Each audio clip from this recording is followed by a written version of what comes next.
Assalamualaikum warahmatullahi wabarakatuh. Selamat pagi anak-anak semuanya. Apa kabarnya hari ini? Semoga anak-anak di rumah selalu diberikan kesehatan dan semangat untuk belajar ya. Pembelajaran hari ini bersama Ibu Kiki hari Sabtu tanggal 26 September 2020. Coba di LKS-nya dipersiapkan di mejanya, kemudian buku tulisnya juga, tidak lupa alat tulisnya juga. Namun sebelum itu, mari kita berdoa terlebih dahulu untuk memulai pembelajarannya dengan membaca basmalah. Bismillahirrohmanirrohim. Nah, sekarang dibuka buku LKS-nya pada halaman 84. Kita belajar SKI, melanjutkan pertemuan yang sebelumnya. Nah, jika pertemuan sebelumnya kita sudah belajar tentang upaya pembinaan yang dilakukan oleh Nabi Muhammad, pembinaan kehidupan di Madinah, kemudian yang kedua pembinaan sosial masyarakat Madinah. Nah, sekarang coba dibuka halaman 85-nya, kita akan belajar tentang pembinaan ekonomi penduduk Madinah, kemudian pembinaan agama dan pembinaan pertahanan.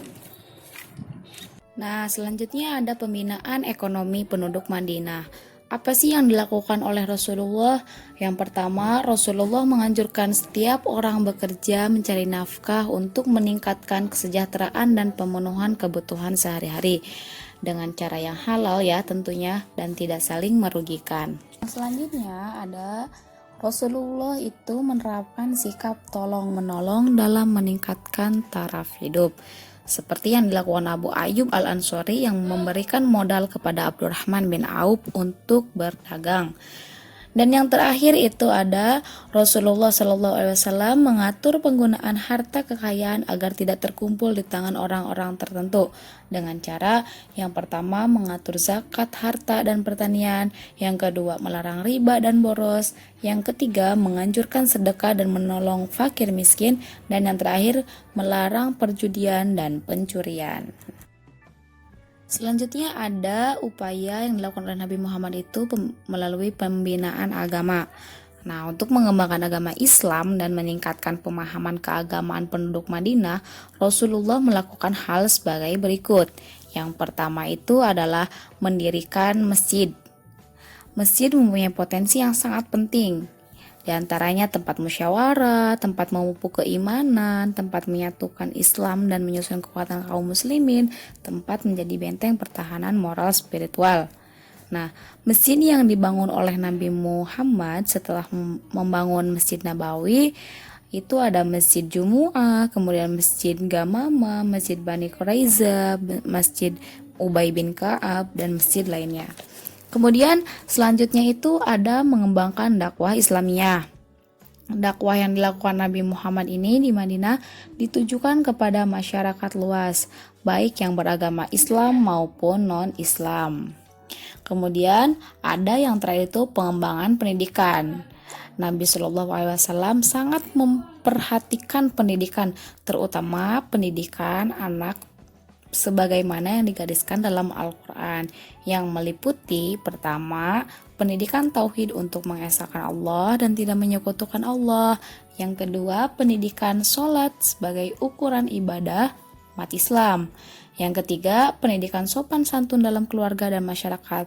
Ini tentunya berkaitan dengan akhlak ya.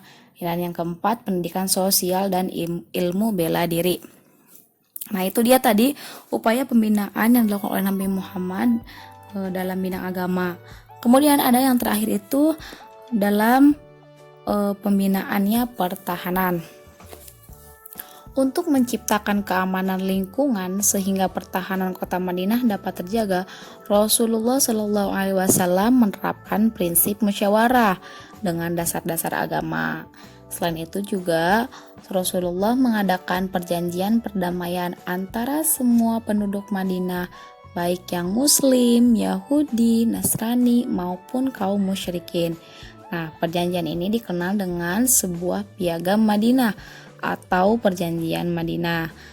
Isi dari ketetapan-ketetapan dalam piagam Madinah bisa anak-anak baca pada halaman 87.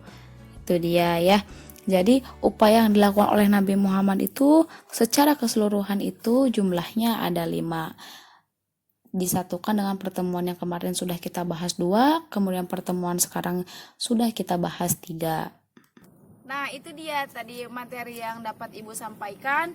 Coba anak-anak di rumah jawab pertanyaan atau tugas yang Ibu berikan. Itu sampai nomor 1 sampai nomor 5. Yang pertama soalnya adalah, kemudian yang kedua, yang ketiga, yang keempat, dan yang kelima. Nah, itu coba anak-anak nanti dijawab pertanyaannya di rumah, di buku tulis, kemudian difotokan, dikirim ke Bu Pipit ya.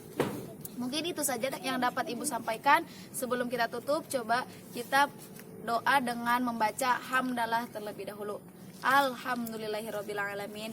Itu saja yang dapat Ibu sampaikan. Kurang lebihnya mohon maaf. Tetap semangat belajarnya. Nanti untuk hari Senin dibawa buku tema 2-nya beserta catatannya, karena latihan-latihan yang kemarin sudah dikerjakan akan Ibu nilai dan dimasukkan ke buku nilainya ya.